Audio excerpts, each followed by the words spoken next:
Okay, we're going to get started again here in just a moment. Winding down this morning's programming, but before we all went off to lunch, some more remarks we have from Joerg Borchert. He's president of the Trusted Computing Group. Joerg has spent much of his professional life, especially as of late, in the realm of identity and ID verification. Today he promises to give us a brief history of IT security's most important concept. I have no insight into what that concept is just now, but I look forward to being surprised as you all are, or perhaps enlightened a little bit. So, without further delay, Joerg, all yours.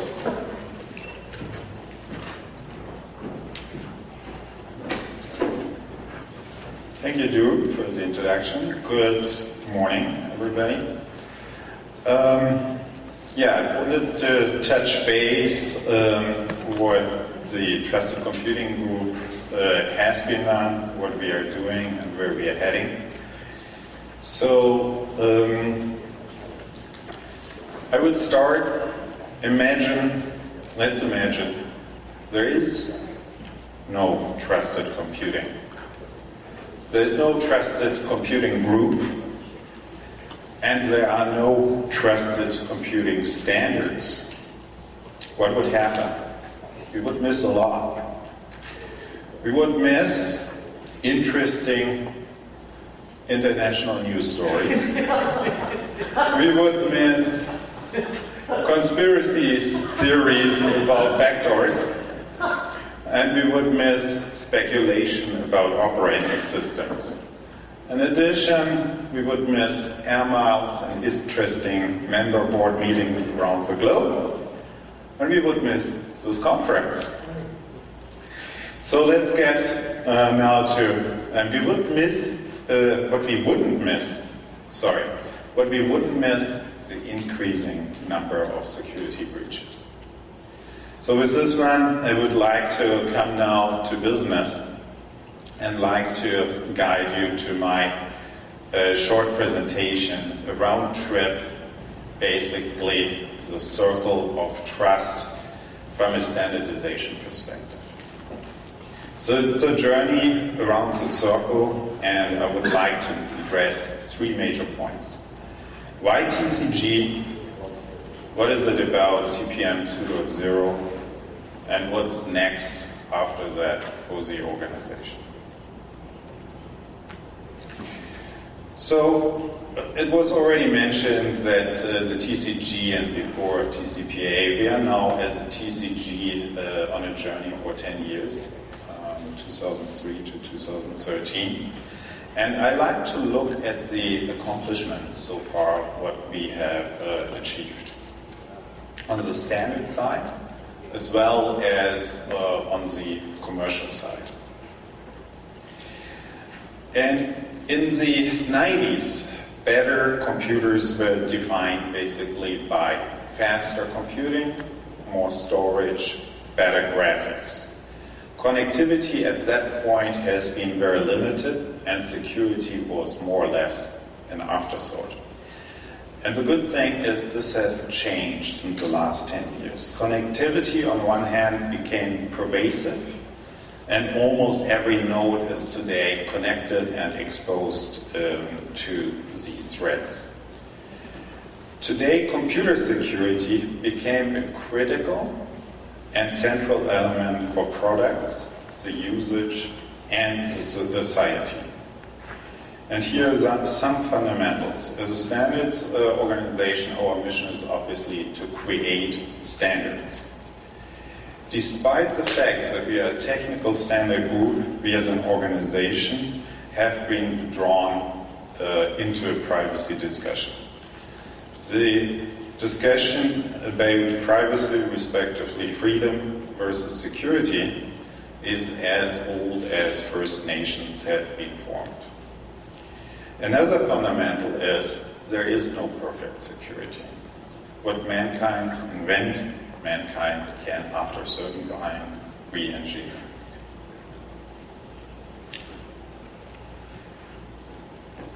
There has been also a focus in the last 5 years on major trends like global sourcing, global supply chain, and the need to drive down costs.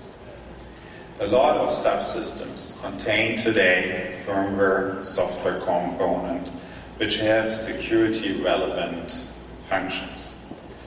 So we have to ask ourselves, what does it mean when cheapest consumer products claim military-grade security? Without testing and standards against standards, we have no control on and over what we really get.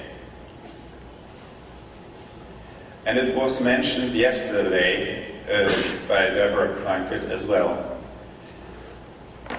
Standard interfaces, comprehensive compliance, and test resources combined with clearly security targets, evaluations, and certifications are ultimately lead to a reduced attack surface. The fundamental conclusion is standards benefit security.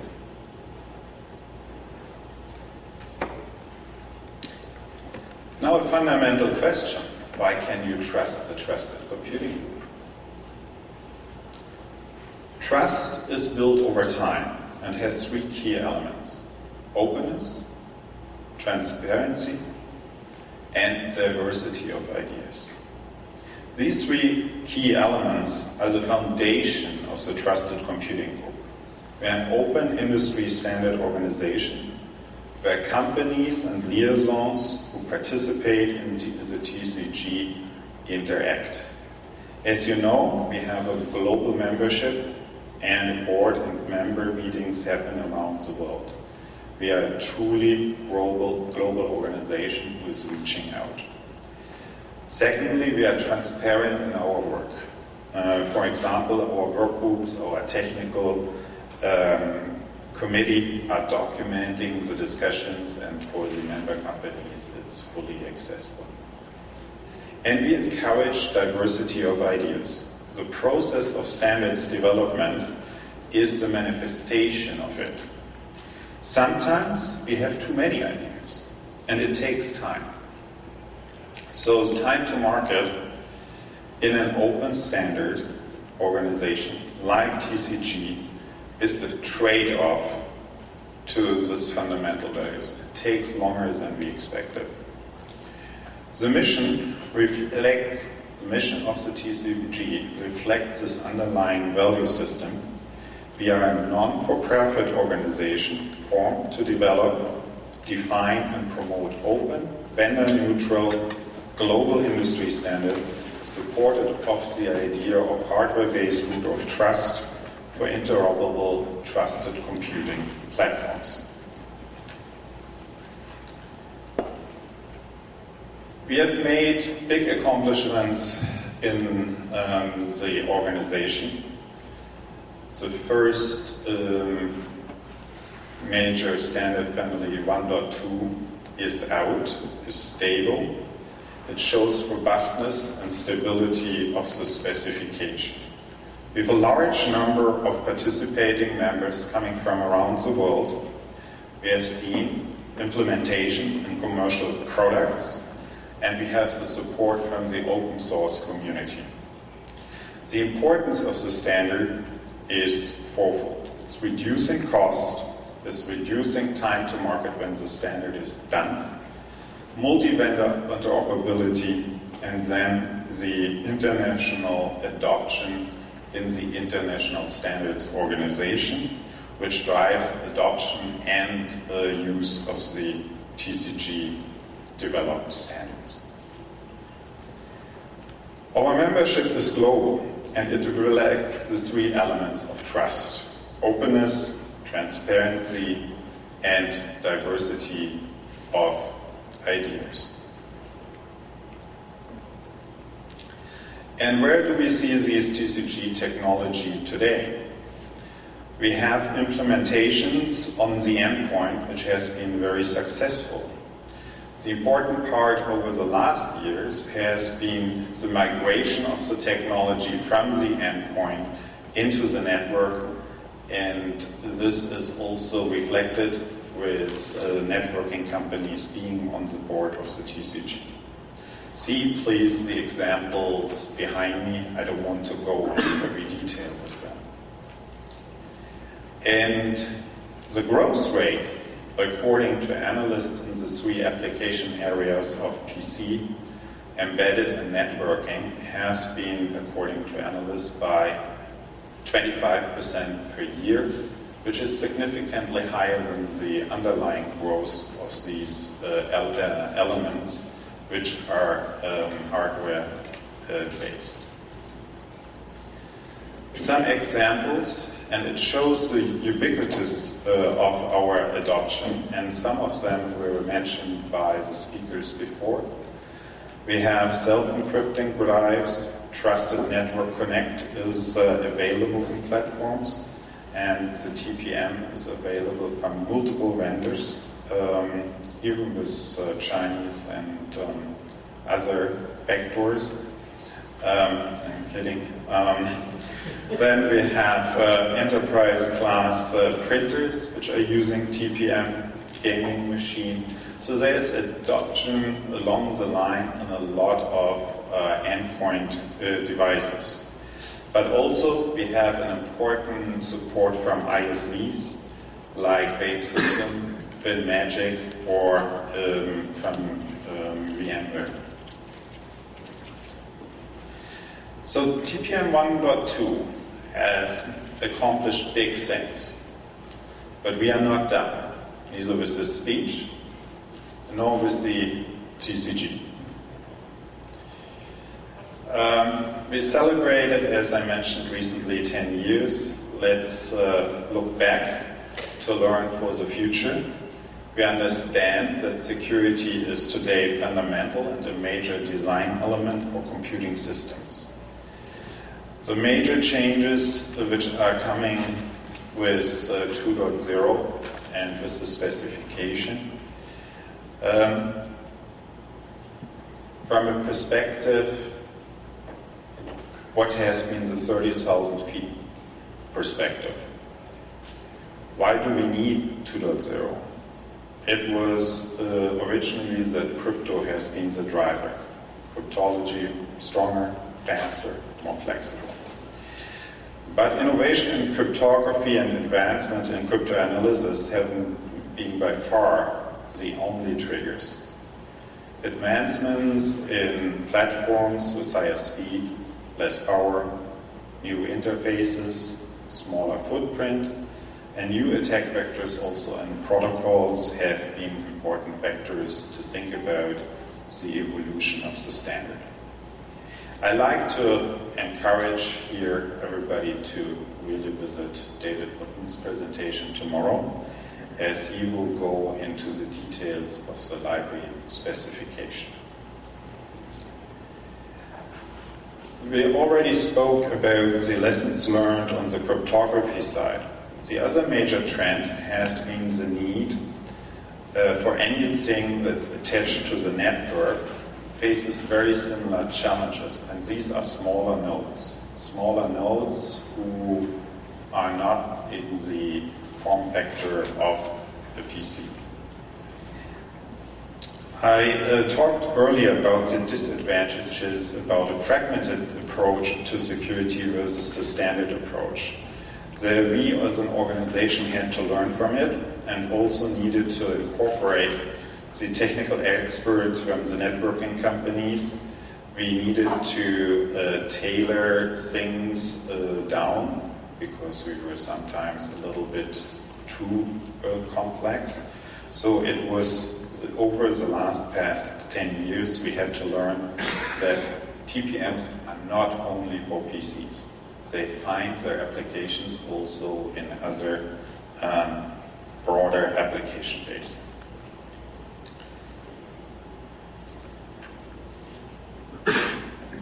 So what we learned from the TPM 1.2 specifications, the major points has been interoperability.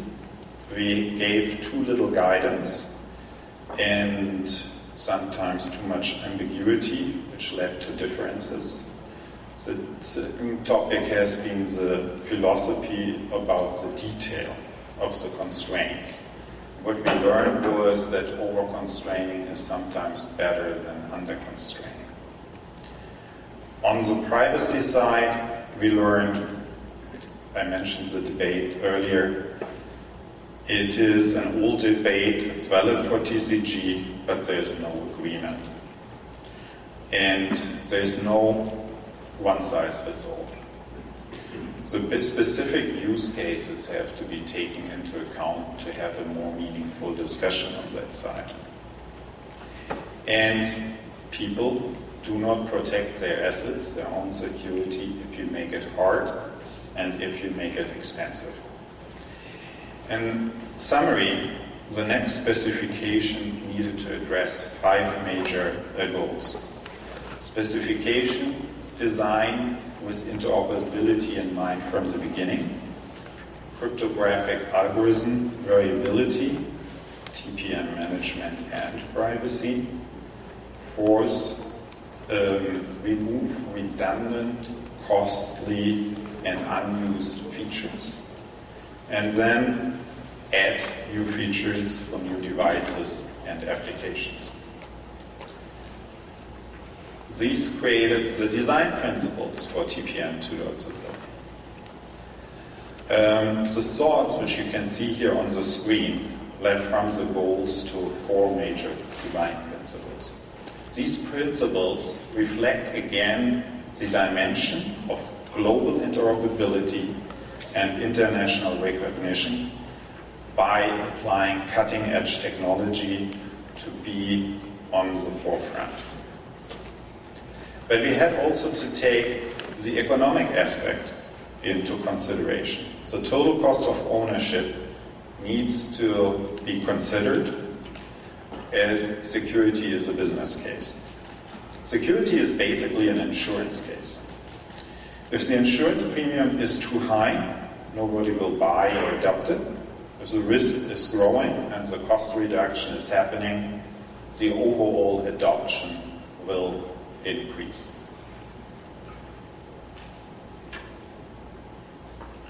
From the key principles, we derived key consideration. And this phase has been hard. We needed longer than anticipated. I mentioned that already. Several factors contributed to it. We struggled with interoperability ideas. We had to make decisions which principles are more important. We had to think about that we can't do a technical analysis on crypto algorithms, and it's not even our mission as an organization. Nevertheless, we had to find mechanisms and procedures to allow flexibility and ensure interoperability of crypto algorithms from a truly global perspective. We are now over 5 years in this endeavor, and I'm personally involved for 3 years in it. And I can say it's not a straightforward road. These different ideas are getting weighed. Nevertheless, the work groups, the technical and the board stay in very close communication regarding these innovations. And it helps the length of the process to make better and informed decisions. It seems like we are looking for the finish line, or I would say better, finish lines, as we have teams running different races. Some are more ahead than others. And we still take time to finish all the specifications, so it's work in progress. The respective compliance and certification profiles to have the full package all together. The next big thing from the board perspective is to bring the 2.0 library specification, which is just the foundation, into the international standards process, and our intention is to provide that as we have done before with 1.2 to submit it as a pass submitter to ISO. So I now like to take a little careful glance view into the future. Where do we head in the long run? So what's next? And it is something where I would like to stimulate some ideas. There are no answers at all yet. So we have to ask the right questions, and I would like to share a few thoughts about it. This I see to stimulate ideas, and please give these feedbacks back to the board.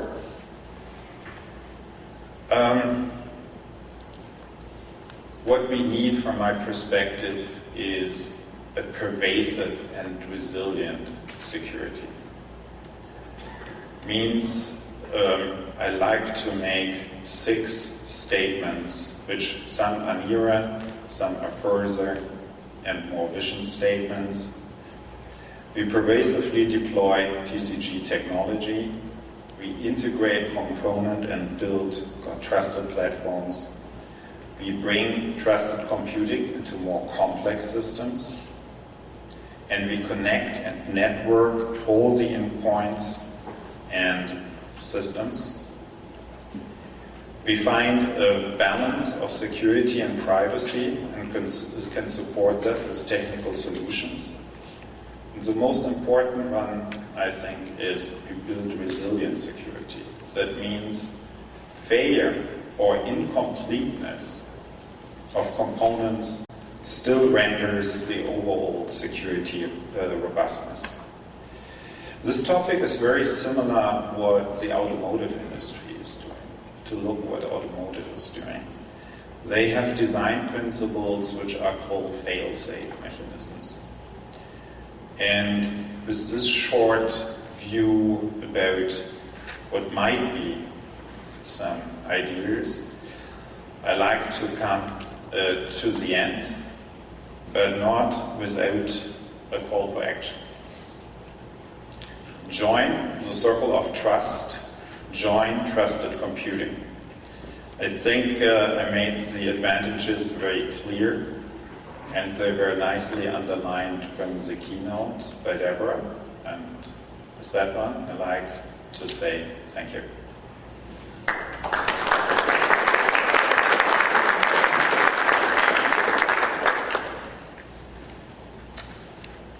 Questions?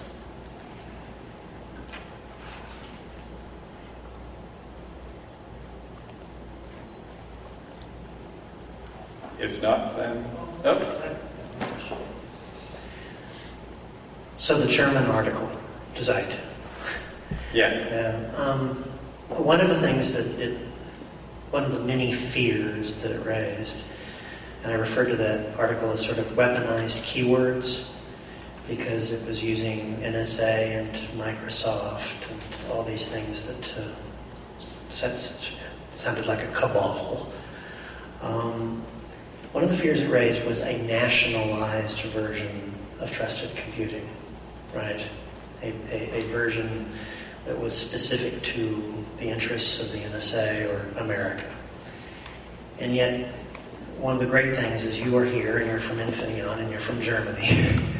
And there is obviously an international, as you pointed out in your presentation, a tremendous international participation in the standards. Can you talk about your ideas or suggestions or recommendations or thoughts about how, going forward, advocates of trusted computing can best fight these fears and forces that are out there? Because that article has gone viral. Yeah, it kept us busy over the last 2 weeks. I mean, I'm coming back to the fundamental principles which I showed: openness, transparency, and bringing on a lot of ideas. The specific article was very badly done, and it got also, which was very good, from people who did more serious research, that they basically said this was not very well done. So we found press over the last 2 weeks which was more balanced.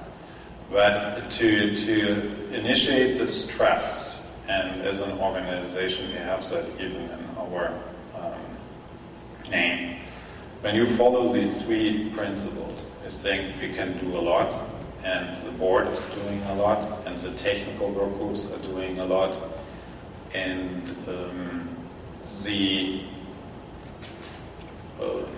future, I think we have to do even more education. That helps then building trust. It's about the openness and the education, reaching out.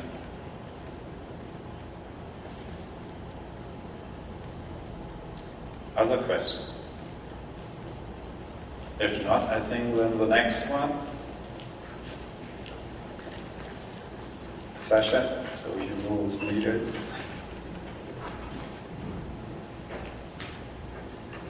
Thanks, Joerg. So we are running a bit ahead of schedule. The next thing we have scheduled is lunch. So the exhibit hall is open. I suggest everybody go over and see any exhibits and demos that you have been wanting to. Lunch will be served at noon in the exhibit hall. Thanks.